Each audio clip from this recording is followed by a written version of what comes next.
आज हम लोग अध्ययन करेंगे उसूबिल थ्योरी। जो मैंने आपको कल पढ़ाया था उसूबिल थ्योरी के बारे में कि इनकी थ्योरी को मॉडर्न कॉग्निटिव थ्योरी के नाम से जाना जाता है और ये जीन पियाजे की थ्योरी से प्रभावित थे। इन्होंने अपनी थ्योरी में एसिमिलेशन और कॉग्निटिव स्ट्रक्चर की बात की थी। तो ये सब मैं आपको बता चुकी हूँ कि मॉडर्न कॉग्निटिव थ्योरी में है जीन पियाजे से प्रभावित थे और इंट्रो पार्ट मैंने आपको बता दिया था। तो आज हम चलते हैं कि जो उसूबिल लर्निंग जो थ्योरी दिया गया, आधुनिक संज्ञानात्मक सिद्धांत जो दिया गया था, इन्होंने जो उसूबिल के द्वारा दिया गया था, तो उसूबिल ने क्या किया था, अपने जो भी सीखने के सिद्धांत में उन्होंने सार्थक एवं अर्थपूर्ण सीखने को काफ़ी महत्व दिया था।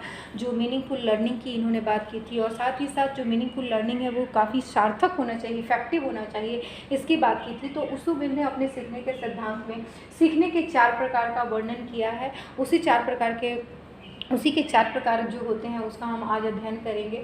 तो सबसे पहले हम जानते हैं रट कर सीखना या रोट लर्निंग की बात इन्होंने की थी। रट कर सीखना को हम जानते ही हैं कि जो भी सामग्री होती है उसको क्या करते हैं, हम हूबहू याद कर लेते हैं। जो भी मटेरियल्स हमको मिलता है हम क्या करते हैं, रट करके बिना सोचे समझे जो हूबहू याद कर लेना जो होता है वो रट कर सीखना होता है। जैसे कि नर्सरी राइम्स जो होते हैं, छोटे छोटे बच्चे क्या होते हैं, नर्सरी राइम्स को बिना सोचे समझे केवल ऐसे ही याद कर लेते हैं, तो वो रट कर सीखना का एक उदाहरण है। तो उसूबिल का कहना था कि जो रटकर सीखना होता है उसको टीचर के द्वारा महत्व दिया जाता है, जिसे नहीं दिया जाना चाहिए। तो इन्होंने रटकर सीखने को उतना इम्पोर्टेंस देने की बात नहीं की थी, लेकिन हम आगे जानेंगे कि रोट लर्निंग को इन्होंने किस तरह इफेक्टिव बनाने की बात की थी। तो रोट लर्निंग के बाद है आपका अर्थपूर्ण सीखना, जिसको मीनिंगफुल लर्निंग भी कहते हैं। तो मीनिंगफुल लर्निंग पर उसूबिल ने मीनिंगफुल एसिमिलेशन की बात की थी। मीनिंगफुल एसिमिलेशन जो होता है, ऐसे सीखने को कहा जाता है जिसमें शिक्षार्थी किसी विषय या पाठ को समझकर आत्मसात करते हुए उसे अपने प्रीवियस नॉलेज से संबंधित करते हैं। मतलब जो भी नया पाठ सीख रहे हैं, बच्चों के द्वारा जो नया पाठ सीखा जा रहा है उसको क्या करना है, अपने प्रीवियस नॉलेज से रिलेट करते हुए सीखने की कोशिश कर रहा है, उसे हम मीनिंगफुल एसिमिलेशन की बात उसूबिल के द्वारा की गई थी। और साथ ही साथ इन्होंने बताया था कि इन्होंने मीनिंगफुल मटेरियल्स की बात की थी। अब मीनिंगफुल मटेरियल्स का मतलब हो गया कि जो आप पढ़ रहे हो वो मीनिंगफुल होना चाहिए। अगर मीनिंगफुल नहीं है तो बच्चे उसमें इंटरेस्टेड नहीं होते हैं। आपको उसूबिल थ्योरी पढ़ना है तो मैं यहाँ आपको उसूबिल थ्योरी पढ़ा रही हूँ, तो मैं आपको मीनिंगफुल मटेरियल्स जो होता है प्रोवाइड कर रही हूँ, जो आपके लिए यूज़फुल होगा, आपके फ्यूचर के लिए यूज़फुल होगा, क्योंकि आप टीचर बन रहे हो तो आप ये थ्योरी पढ़ रहे हो क्योंकि आप साइकोलॉजी को ज़्यादा अच्छे से जान सको। तो इन्होंने साथ ही साथ मीनिंगफुल मटेरियल्स की भी बात की थी, जिसको हम बोल सकते हैं अर्थपूर्ण विषय भी बोल सकते हैं या अर्थपूर्ण सामग्री भी बोल सकते हैं। साथ ही साथ इन्होंने मीनिंगफुल लर्निंग सेट की भी बात की थी। मीनिंगफुल लर्निंग सेट का मतलब तत्परता से हो गया। अगर बालक जो होता है रेडीनेस नहीं होगा, उसमें सीखने की तत्परता नहीं होगी, तो बच्चा किसी भी चीज़ को अच्छे से नहीं सीख पाएगा। तो इन्होंने 3 चीज़ की बात की। मीनिंगफुल एसिमिलेशन जो हमारा प्रीवियस नॉलेज से रिलेट हो गया। कंटेंट की बात की थी। मीनिंगफुल मटेरियल मतलब कंटेंट, जो आप कंटेंट प्रोवाइड कर रही हो बच्चे के लिए यूज़फुल होना चाहिए। और तीसरा मीनिंगफुल लर्निंग सेट। मैं यहाँ पढ़ाए जा रही हूँ उसूबिल थ्योरी, लेकिन आप अगर पढ़ने के लिए तत्पर नहीं हो तो आपको ये समझ में कभी नहीं आएगा। तो इसी को हम बोलते हैं मीनिंगफुल लर्निंग सेट। आपकी तत्परता इस थ्योरी को पढ़ने में होनी चाहिए, तभी आप इस थ्योरी को अच्छे से जान पाओगे।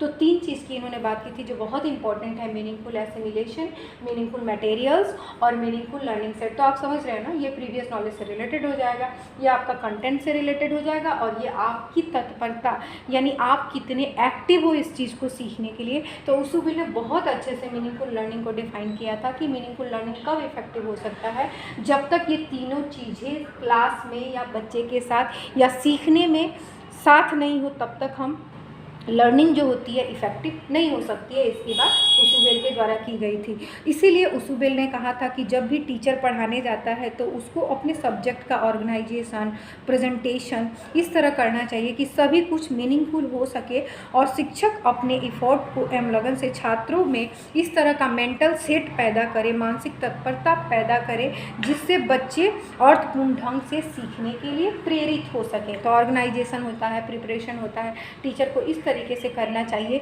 कि बच्चे जो होते हैं सीखने के लिए प्रेरित हो जाए। मैं यहाँ पढ़ा रही हूँ, आप नहीं पढ़ रहे हो, तो कहीं ना कहीं आप प्रेरित नहीं हो रहे, लेकिन मैं पढ़ा रही हूँ, आप प्रेरित हो रहे हो, आप इसको सीखने के लिए एक्टिव हो रहे हो, तो ये हो जाएगा प्रेरणा देना। तो मुझे इस तरह से प्रोवाइड आपको मटेरियल करना चाहिए कि आप इसको सीखने के लिए एक्टिव हो जाएं। तो इस तरह की बात उसूबिल ने की थी। जो मीनिंगफुल लर्निंग की बात की थी वो काफ़ी इंपॉर्टेंट उसुबेल की थ्योरी के अनुसार। उसके बाद हम अभिग्रहण सीखना की बात करते हैं। अभिग्रहण सीखना क्या है? तो अभिग्रहण सीखना जो बोलते हैं, जब इस तरह के सीखने में शिक्षार्थी को जो भी आप सामग्री दे रहे हो या सामग्री बोल कर या लिख कर दिया जाता है, शिक्षार्थी उन सामग्रियों को आत्मसात कर लेता है। यानी जो भी हम सामग्री देते हैं, मैं आपको पढ़ने के लिए कुछ दे देती हूँ, तो आप क्या करते हो? तुरंत उसको लिख कर या फिर रट कर सीख लेते हो, अपने अंदर आत्मसात कर लेते हो। तो इसी को उन्होंने बोला था रिसेप्शन लर्निंग।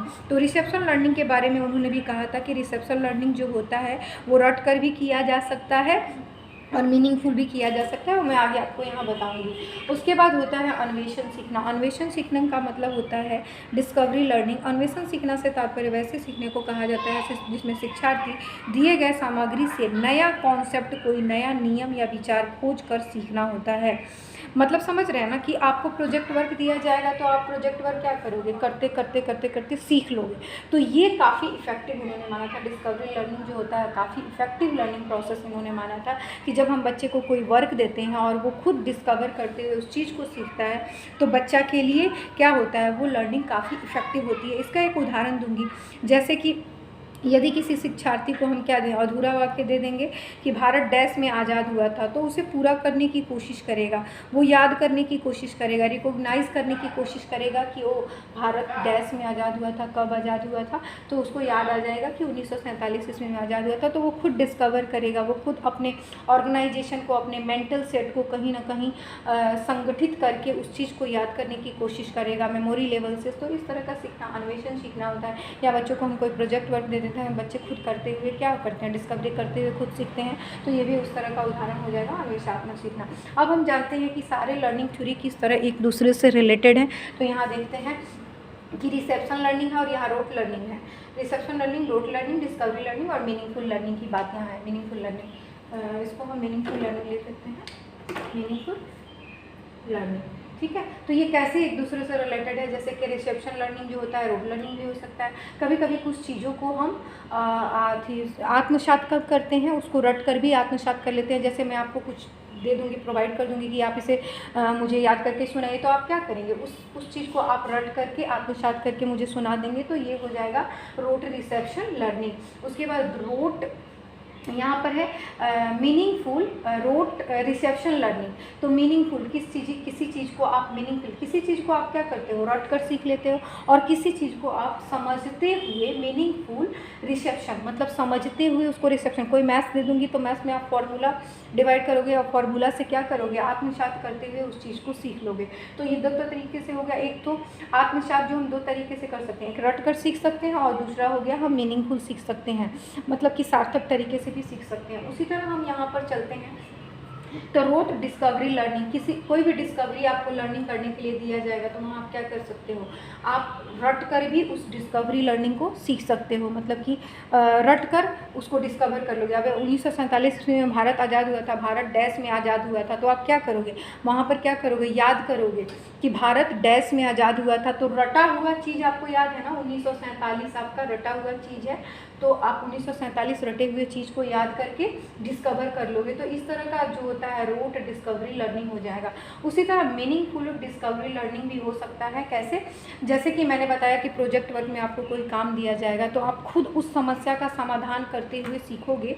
आप प्रोजेक्ट वर्क कर रहे हो तो कुछ नए कॉन्सेप्ट आप सीख रहे हो ना, चीज़ों को ऑर्गेनाइज करना सीख रहे हो। तो यहाँ पर प्रोजेक्ट वर्क के द्वारा जो हम सीखते हैं वो आपका मीनिंगफुल डिस्कवरी लर्निंग हो जाएगा, जहाँ हम खुद प्रयोग करते हुए सीखते हैं। यहाँ हमने रट के सीखा और यहाँ पर हम खुद प्रयोग करते हुए सीख रहे हैं। तो आज हमने पढ़ा कि उसुबेल ने जो सीखने के सिद्धांत में 4 प्रकार का वर्णन किया है उसके बारे में। पहला है रट कर सीखना, दूसरा अर्थपूर्ण सीखना, तीसरा अभिग्रहण सीखना और चौथा अन्वेषण सीखना। इसी के साथ ही समाप्त करते हैं।